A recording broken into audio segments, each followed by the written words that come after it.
A week of fierce scrutiny meant the Power had to show positive signs against a Fremantle outfit looking to hone their game plan under coach Ross Lyon. A kick out on the full allowed John Butcher to slot the opener for the visitors. That is amazing from there. A 50-metre penalty then allowed Tendai Mzungu to give Ryan Crowley a chance to unleash. And long to the square, there's no one home, and he might go all the way. There's the fire starter for Fremantle. But it was pensive early in Perth as Port Adelaide grabbed the early momentum. It's plenty of toe on it, and Stewart could have let it run. Kicks it over his head, scissor kick style, and Port Adelaide have their third. A tight first term, and there was less than 3 minutes to go before Matthew Pavlich made an impact. That is a gem of a kick, and that's the igniter they needed. At quarter time, the Power were on level terms, 20 points apiece, while there was some concerns with Pavlich's knee. The skipper was given the all clear, and he showed he wasn't under too much duress. And Ben's back again. Fremantle in front. The home side starting to take a firm grip on a low-scoring match. Nice off the boot, and the crowd fine voice. A bruising encounter for Matthew de Boer. He needed attention after copping a stray elbow. And Justin Westhoff, who was on the end of some heavy treatment. And it was getting ugly in open play as the Power created major headaches for themselves. Stewart made that impossible for Cassisi. Clancy Pearce, he can smell some blood here. Wraps him up, ties him up. It's between his legs. The crowd roar. They get what they're after.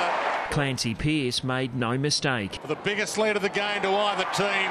Never in doubt from there. When Pavlich bagged his third, the match was slipping away for Port Adelaide. And he gets one closer to the magical 500. Plenty of pain for Lachie Neale after the young Docker was kneed in the stomach. He was helped to the sidelines. At the long break, Freo were in control, leading by 23 points. The Power came out united at Patersons Stadium, and they backed it up with a bright start. And there's the start they were after. The reply came through de Boer, who was able to get loose for a mark. That is a spectacular grab. Power coach Matthew Primus wasn't happy. De Boer didn't miss. And there's your instant reply.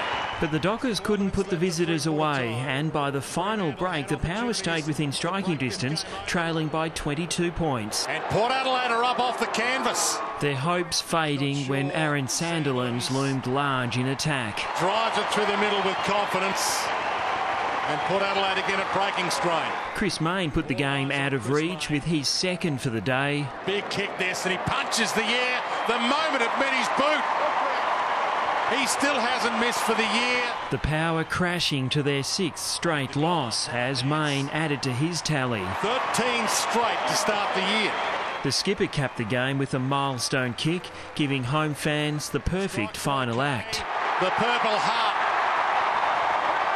His fourth for the day, 500th of his career, and the 51st AFL-VFL player to reach the magical 500 figure. Fremantle posting their fifth victory, home comfortably by 40 points, winning 12-15-87 to 7-5-47. Brett Clancy, Big Pond Sport.